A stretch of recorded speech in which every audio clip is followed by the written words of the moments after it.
بسم اللہ الرحمن الرحیم نحمدہ ونصلی علی رسول الکریم۔ حضور اکرم صلی اللہ علیہ وسلم کے صحابہ کے واقعات کبھی کبھی ہم آپ کے سامنے بیان کرتے ہیں، اور بیان کرنے کا، آپ کو سنانے کا مقصد یہ ہوتا ہے کہ صحابہ کے واقعات میں بہت پیاری پیاری اور اچھی اچھی باتیں ہوتی ہیں۔ وہ پیاری اور اچھی اچھی باتیں آپ لوگ سنیں گے تو یقیناً آپ لوگوں کے اندر بھی وہ پیاری اور اچھی باتیں آئیں گی۔ سننے سے چیز دل و دماغ میں اتر جاتی ہے، سننے سے چیز بات سمجھ میں آتی ہے۔ تو اس لیے ہم نے آپ کو اس وقت میں وہ پیچھے کا کی چلا کر آیا ہوں، پیچھے والا اس لائن کا آخر کو، اس لیے اس وقت ہم آپ کو صحابہ کے واقعات سناتے ہیں تاکہ یہ باتیں، یہ اچھی اچھی خوبیاں، یہ اچھی اچھی خوبیاں آپ کے اندر پیدا ہو جائیں۔ صحیح ہے؟ اس لیے سارے بچوں نے بڑے غور سے سننی ہے۔ میں پوچھتا بھی ہوں نا درمیان میں کہ کیا بتایا تھا میں نے۔ تو آج ہم جو آپ کو واقعہ سنائیں گے وہ حضرت سلمان فارسی رضی اللہ عنہ کا واقعہ ہے۔ ان کا بڑا تفصیلی واقعہ ہے، تھوڑا تھوڑا کر کے انشاءاللہ سنائیں گے آپ کو۔ اور ان کے واقعے کا جو آغاز ہے وہ اس بات سے ہے کہ یہ اسلام میں کس طرح داخل ہوئے، یہ مسلمانوں تک، مدینے تک کس طرح پہنچے، کیونکہ یہ رہنے والے تھے فارس کے، فارسی تھے، فارسی نسل تھے اور فارس کے رہنے والے تھے۔ اور فارس جو جگہ تھی یہ مکہ اور مدینہ سے بہت دور تھی، بہت زیادہ دور تھی، بہت فاصلے پر تھی۔ یہ مکہ اور مدینہ کیسے پہنچے؟ حضور اکرم صلی اللہ علیہ وسلم کی تلاش میں انہوں نے اتنا لمبا سفر کیسے کر لیا؟ ان کو کیسے پتہ چلا کہ مکہ میں حضور اکرم صلی اللہ علیہ وسلم تشریف لائے جو آخری نبی ہیں؟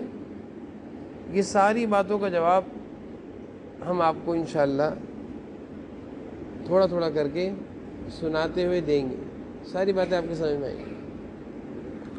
دیکھو نا بھائی، ایک آدمی بہت دور کا رہنے والا ہو، امریکہ کا رہنے والا ہو، اور وہ پاکستان آ جائے تو سوال ہوگا تم کیسے آئے پاکستان، کیوں آئے؟ وہ کہے گا میں فلاں آدمی سے ملنے آیا ہوں، اس کی میں نے تعریف سنی تھی۔ تو کہ میں کس سے تعریف سنی تھی، کیسے تعریف سنی، تو میں کیسے پتہ چلا یہ آدمی یہاں پہ آیا ہوا ہے؟ یہ سارے سوال ہوتے ہیں نا۔ تو اسی طرح حضرت سلمان فارسی رضی اللہ عنہ کو حضور اکرم صلی اللہ علیہ وسلم کے بارے میں کیسے معلوم چلا کہ وہ اللہ کے آخری نبی ہیں؟ اور یہ کیسے معلوم چلا کہ وہ مکہ میں آ گئے ہیں؟ اور یہ خود مکہ کیسے پہنچ گئے؟ اتنا لمبا سفر کیسے کیے؟ یہ سارے سوالات ہیں۔ آ رہی میری بات سمجھ؟ ان سارے سوالات کا جواب انشاءاللہ ہم آپ کو دیں گے، سکھائیں گے، سمجھائیں گے، بس آپ نے غور سے سننا ہے۔ حضرت سلمان جس گھرانے میں پیدا ہوئے تھے، ان کے والدین نا آگ کی عبادت کرتے تھے، آگ پرست، آتش پرست، کیا کہتے ہیں اس کو؟ دیکھو نا، کوئی بت کی عبادت کرتا ہے اس کو کہتے ہیں بت پرست، کیا کہتے ہیں اس کو؟ اور جو کچھ دنیا میں ایسے لوگ بھی ہیں جو اتنے بے عقل ہیں، اتنے بیچارے نادان ہیں، ناواقف ہیں، ناسمجھ ہیں، بے عقل ہیں، کہ جو آگ کو کہتے ہیں ہمارے خدا، نعوذ باللہ، ان کو اتنی عقل نہیں کہ آگ کیا کرے گی۔ بھائی اللہ تعالیٰ تو خدا تو وہ ہوتا ہے جو کسی کا کام کرے، کسی کے کام آئے، پریشانی میں پریشانیوں کو دور کرے، حاجت و ضرورت میں ضرورتوں کو پورا کریں، وہ تو خدا ہے۔ آگ میں یہ صلاحیت ہے؟ آگ کے آگے اگر آگ جلائے اور جلانے کے بعد سارا دن کوئی آگ کے سامنے بیٹھ کر یہ کہتا رہے کہ اے آگ میں بیمار ہوں، مجھے میری بیماری کو دور کر دے، تو وہ آگ کیا کرے گی؟ اس کی بیماری دور کرے گی، اس کو جلا دے گی، اس کو جلا دے گی۔ تو آگ تو ایک مخلوق ہے، لیکن کچھ لوگ دنیا میں ایسے ہیں جو آگ کو خدا کہتے ہیں، اس کے آگے سارا دن بیٹھے رہتے ہیں، ساری رات بیٹھے رہتے ہیں، ان کو کہتے ہیں آتش پرست۔ کیا کہتے ہیں؟ کافر۔ یہ سب کے سب کیا ہے؟ کافر، جہنم میں جائیں گے، جہنم کی آگ میں جلیں گے، جہنم کی آگ میں۔ تو حضرت سلمان فارسی جس گھرانے میں پیدا ہوئے، وہ گھرانہ بھی کیا تھا؟ آتش پرست۔ ادھر آگ کی پوجا کی جاتی تھی، آگ کی عبادت کی جاتی تھی۔ ان کے والد بہت بڑے آتش پرست تھے، انہوں نے بچپن سے ہی اپنے بیٹے کو سلمان کو اپنی آتش پرستی والی عبادت سکھائی کہ بیٹا ہم آگ کی عبادت کرتے ہیں، تم نے بھی آگ کی عبادت کرنی ہے۔ اور سلمان فارسی کو اتنا سکھایا، آتش پرستی اتنی سکھائی کہ ان کو کہا کہ تم آگ کے نگران ہو، یعنی ایک جگہ آگ جلتی رہتی تھی، لوگ آتے تھے اس آگ کی نعوذ باللہ عبادت کرتے تھے اور اس آگ کو بجھنے نہیں دیتے تھے۔ ان کے والد سلمان فارسی نے یہ کام سلمان کو لگا دیا کہ سلمان تم نے یہاں رہنا ہے، آگ بجھنے نہیں دینی، اپنے خدا کو بجھنے نہیں دینا۔ یہ کیسا خدا ہے جو بجھ جائے؟ اللہ تعالیٰ ہے، نہ سوتے ہیں نہ اونگ آتی ہے، ہر وقت اللہ تعالیٰ ہماری ضرورتوں سے واقف ہیں، ہمیں دیکھ رہے ہیں۔ اللہ تعالیٰ کو کوئی جگانے کے لیے بیٹھا ہوا ہے؟ نعوذ باللہ، کوئی نہیں اللہ کو جگانے والے، اللہ تعالیٰ خود جاگ رہے ہیں۔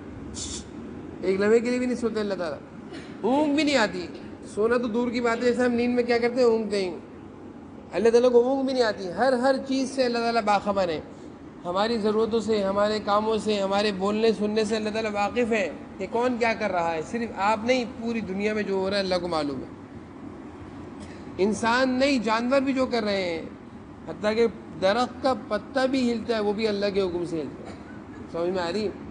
تو اللہ تعالیٰ کو تو کوئی جگانے والا نہیں ہے، لیکن یہ آگ، آتش پرستوں کی جو آگ ہے، جو بیچارے بیوقوف نادان ہیں، ان کی آگ جلانے والے کے لیے ایک بندہ مقرر کیا ہوا تھا، اور وہ تھے سلمان۔ ان کے ابا نے کہا تھا، ایسے وہ ٹینک موٹر بھر گئی پانی میں، ان کے ابا نے کہا تھا سلمان تمہارا کام یہ ہے کہ تم نے آگ کے پاس بیٹھے رہنا، اس کو بجھنے نہیں دینا، کہ لوگ آئیں گے اس کی عبادت کریں گے، بجھ گئے تو لوگ عبادت کس کی کریں گے؟ تو سلمان فارسی کو اس کام کے لیے لگا دیا۔ اور ان کے والد جو تھے وہ خود بہت سارے ان کے باغات تھے، باغات جس میں درخت، آم کے، مختلف قسم کے پھلوں کے درخت تھے، گندم، چاول اگا کرتے تھے، سبزیاں اگا کرتے تھے۔ ان کے والد خود تو باغات میں جایا کرتے تھے، باغات میں جا کر کام کیا کرتے تھے، کیونکہ بہت بڑے زمیندار تھے ان کے والد۔ کیا تھے؟ جس آدمی کی بہت ساری زمین ہے اس کو کیا کہتے ہیں؟ زمیندار، یعنی اس کی بہت ساری زمینیں ہیں، مالدار آدمی ہے۔ تو ان کے والد صاحب کے بارے میں آتا ہے کہ ان کے والد بھی بہت زیادہ زمینیں رکھتے تھے، تو یہ زمیندار بھی تھے اور مالدار بھی تھے، ٹھیک ٹھاک مالدار تھے۔ اور ان کے گھر میں حضرت سلمان فارسی کے گھر میں ہر وقت بہت ساری کھانے پینے کی چیزیں ہوا کرتی تھیں، کیونکہ باغات تھے۔ اب باغ میں یہ تھوڑی کہ صرف ایک ہی پھل لگ رہا ہے، مختلف قسم کے پھل ہیں، مختلف قسم کی سبزیاں ہیں، ساری سبزیاں ہیں، سارے پھل ہیں، اور پھر اس کے ساتھ ساتھ گندم، آٹا، چاول، چینی سب ہے۔ تو اس طرح ان کے باغات سے ان کے گھر میں بہت ساری چیزیں آتی تھی، اور ان کا گھر بھرا رہتا تھا، کیونکہ ایک زمیندار تھے نا، مالدار بھی تھے۔ ارے میرے پاس اور سنو بھائی، تو ایک دن ان کے والد کی طبیعت خراب تھی، والد نے کہا بیٹا آج میں باغات میں نہیں جا رہا، باغ کے کام کے لیے میں نہیں جا رہا، تم چلے جاؤ۔ کیا کہا؟ تم چلے جاؤ، میں آگ کی نگرانی کروں گا۔ ابا نے کیا کہا؟ تم جو کام کرتے ہو میں کر لوں گا، میرا کام تم کر لو۔ کیا کام تھا ان کے ابا کا؟ ان کے ابا کا کیا کام تھا بھائی؟ معاذ بتاؤ، معاذ بتائے گا، بہت غور سے سن رہے ہیں نا، معاذ ویسے کیا کام کرتے تھے ان کے ابا؟ یہ آپ تعلیم سن رہے ہیں، اتنی چیخ کے میں تعلیم کروں میرے گلے میں خشکی آ جاتی ہے، اور آپ لوگوں کی اس پر اتنا سا بھی اثر نہیں ہے کہ غور سے سن لیں۔ کتنی بدتمیزی کی بات ہے، غور سے سنو بھائی۔ اب میں دوبارہ پوچھوں گا، اچھا ان کے ابا کا کیا کام تھا؟ باغ کی کھیتی باڑی کیا کرتے رہے، جایا کرتے رہے باغات میں، درختوں کو صحیح کیا کرتے رہے، پانی دیا کرتے رہے، کھاد لگایا کرتے تھے۔ ان کے ابا کا کام تھا۔ ان کے ابا نے ایک دن کہا کہ بیٹا میں تھکا ہوا ہوں، طبیعت ٹھیک نہیں، تم چلے جاؤ۔ تو حضرت سلمان فارسی جب باغ میں گئے تو راستے میں ان کو کچھ لوگ نظر آئے جو عبادت کر رہے تھے، اور وہ آگ کی عبادت نہیں کر رہے تھے، بلکہ وہ کس کی عبادت کر رہے تھے؟ اللہ کی عبادت کر رہے تھے۔ وہ اس وقت کے عیسائی مذہب کے لوگ تھے، جو اس وقت کے عیسائی مذہب کے لوگ تھے وہ واقعی اللہ کی عبادت کرتے تھے۔ اب جو عیسائی مذہب کے لوگ ہیں وہ بھی آگ کی عبادت کرتے ہیں۔ حضور اکرم صلی اللہ علیہ وسلم کے دنیا میں تشریف لانے سے 600 سال پہلے عیسیٰ علیہ السلام آئے تھے، تو عیسیٰ علیہ السلام نے تو اپنی قوم کے لوگوں کو صحیح سبق دیا تھا، صحیح درس دیا تھا اللہ کی عبادت کا۔ تو وہی لوگ تھے، کون لوگ تھے وہ لوگ اللہ کی عبادت کر رہے تھے کنیسے میں، کنیسہ عبادت خانہ، عیسائیوں کا عبادت خانہ. تو حضرت سلمان فارسی نے ان کو دیکھا یہ لوگ عبادت کر رہے ہیں اور یہ اللہ کی عبادت کر رہے ہیں، اللہ کا ذکر کر رہے ہیں، تو رک گئے. دیکھا ان کو اندر جھانک کر، تو ان کو عبادت کرتے ہوئے، یہ اللہ کی عبادت کرتے ہوئے یہ لوگ ان کو بہت اچھے لگے، اچھے کلمات پڑھ رہے تھے. حضرت عیسیٰ علیہ السلام نے جو ان کو آسمانی کتاب کے کلمات سکھائے تھے نا، وہ پڑھ رہے تھے. سلمان فارسی کو بہت اچھا لگے. سلمان فارسی وہیں رک گئے. کہاں رک گئے؟ ان کے پاس رک گئے. ابا نے ان کو کہاں بھیجا تھا؟ باغ میں جاؤ، لیکن وہ اللہ کی عبادت میں کہاں رک گئے؟ اس عبادت خانے میں رک گئے. اور صبح سے لے کر شام تک ان کے ساتھ کیا کرتے رہے؟ عبادت کرتے رہے. شام میں گھر گئے، ابا نے کہا ادھر آؤ بیٹا، کیسا رہا آج کا دن؟ آپ باغ میں گئے تھے، آپ نے باغ میں جا کر کتنے درختوں کو پانی دیا، کتنوں کی آپ نے کھاد لگائی، کیا پھل کتنے درختوں سے اترے، کتنا پھل آیا، کتنی سبزی اتری، کیا کیا آپ نے؟ حضرت سلمان فارسی نے سچ سچ بول دیا. ابا بات سنیں، میں نکلا تو باغ میں جانے کے لیے تھا، راستے میں مجھے ایک عبادت خانہ نظر آیا، کچھ لوگ تھے وہ عبادت کر رہے تھے اللہ کی، مجھے بڑا اچھا لگا. ابا میں ان کے پاس رک گیا. سچ بولا. کیا بولا حضرت سلمان فارسی نے؟ جھوٹ نہیں بولا. سنو، یہ ہوتا ہے سچ، اور سچ میں خیر ہے، نجات ہے، بچت ہے. جھوٹ کتنے بولو گے؟ ایک کے بعد ایک اور جھوٹ بولو گے. آ رہی میری بات سمجھ میں؟ جیسے ہم کہیں نا کسی بچے سے کہ آپ نے یہ کہا، آپ نے اس بچے کو مارا ہے؟ نہیں میں نے نہیں مارا. بھائی کس نے مارا؟ اس نے مارا ہے. پہلے بولا میں نے نہیں مارا، جھوٹ بولا. پھر دوسرا جھوٹ کیا بولا؟ اس نے مارا. وہ بھی اس کے اوپر جھوٹا الزام لگا دیا. بچے ہیں، آواز نکالی زور سے، ایک آواز نکالی، عجیب سی آواز نکالی. بھائی کس نے آواز نکالی ہے؟ خاموش. بھائی جلدی بتاؤ، سچ سچ کس نے آواز نکالی ہے؟ سب خاموش. جنہوں نے آواز نکالی ان سے پوچھا بھائی کس نے آواز نکالی؟ میں نے تو نہیں نکالی. جھوٹ بول دیا. اور جس طرح اللہ تعالیٰ کی نافرمانی کرنے پر اللہ کا عذاب ہے، جھوٹ بولنا بھی اللہ کی نافرمانی، اس پر بھی اللہ کا عذاب ہے. آپ کو پتہ ہے؟ نہیں پتہ؟ جب بھی آپ جھوٹ بولتے ہیں. آپ تو بہت اچھے بچے ہیں، میں کبھی جھوٹ بھی نہیں بولا آپ نے. آپ کے ساتھ ساتھ فرشتے رہتے ہیں وقت. ارحم عمیر نے کبھی جھوٹ نہیں بولا. جب کوئی جھوٹ بولتا ہے تو فرشتے اس کے پاس سے دور بھاگ جاتے ہیں، کئی میل دور چلے جاتے ہیں. جھوٹ بولنے سے آپ کے منہ سے بدبو آتی ہے،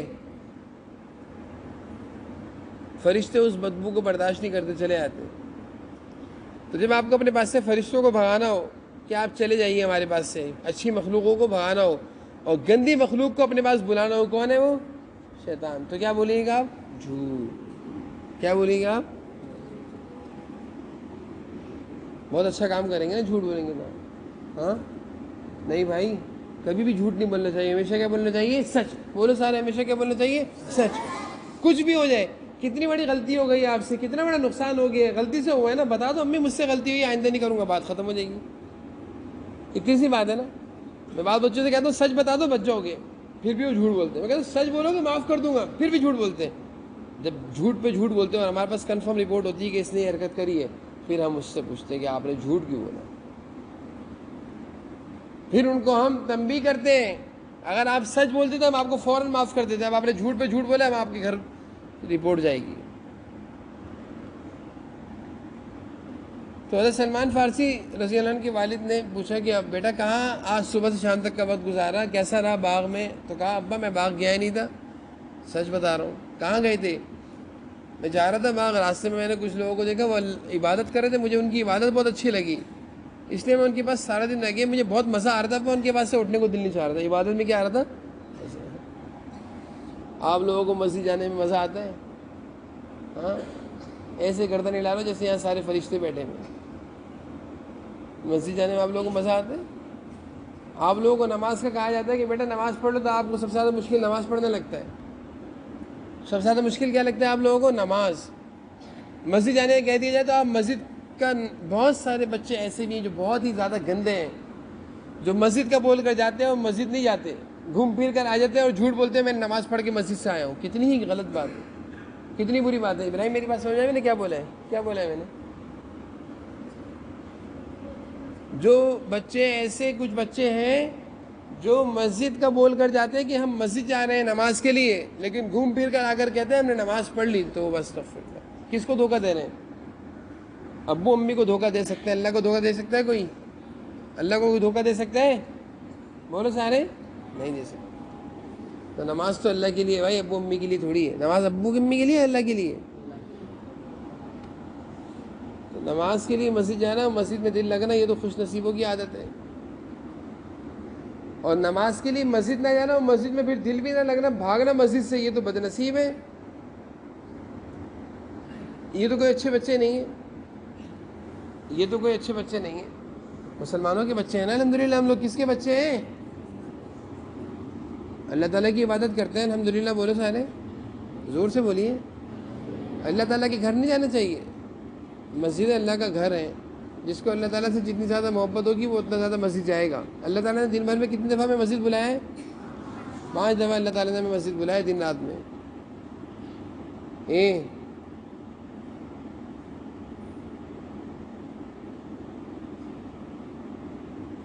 دن رات میں اللہ تعالیٰ نے ہمیں 5 دفعہ مسجد بلایا ہے۔ اللہ تعالیٰ چاہتے ہیں میرا بندہ میرے پاس آئے، کھڑو جو حسین، اللہ تعالیٰ چاہتے ہیں کہ میرا بندہ میرے گھر پہ آئے، میری عبادت کرے، مجھ سے باتیں کرے۔ مسجد میں جا کر نماز پڑھنا کیا ہے؟ اللہ تعالیٰ سے باتیں کرنا۔ تو حضرت سلمان فارسی کو وہ عبادت بھی اچھی لگی اور عبادت کرنے میں مزہ بھی آیا، شام تک وہیں رہے، شام ہوئی تو گھر آ گئے، ابا نے کہا کیا کیا تم نے؟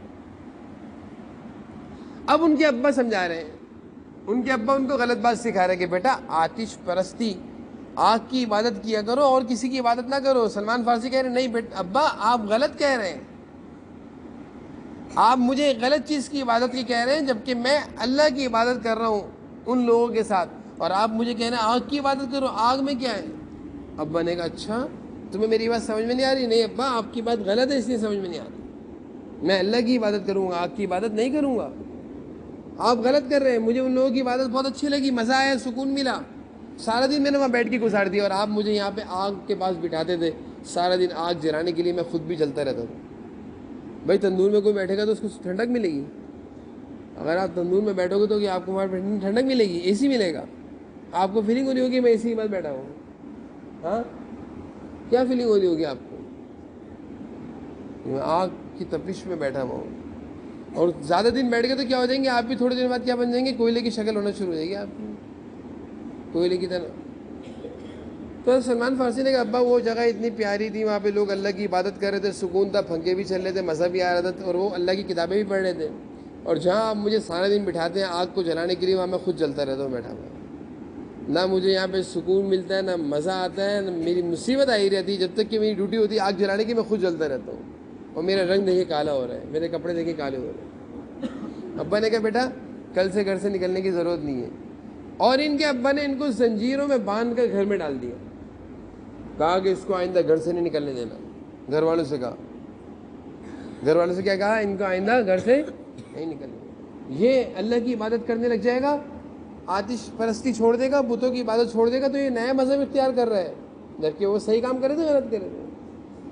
حضرت سلمان فارسی کے دل میں طلب تھی اللہ کی، انہوں نے اس طلب کی خاطر وہاں کے جو لوگ عبادت کیا کرتے تھے ان سے کہا کہ مجھے میرے ابا کے ظلم سے نجات دلائیں، مجھے میرے ابا کے ظلم سے نجات دلائیں، کہ میں ایک اچھا کام کرنا چاہ رہا ہوں اور میرا ابا مجھے اچھے کام سے روک رہے ہیں، میرے ابا مجھے اچھے کام سے روک رہے ہیں۔ اب ان کو ابا کی اس زنجیروں سے، اس باندھنے سے کس طرح وہاں کے لوگوں نے نجات دلائی، اس کا انشاءاللہ آپ کو اگلی تعلیم میں ہم بتائیں گے انشاءاللہ۔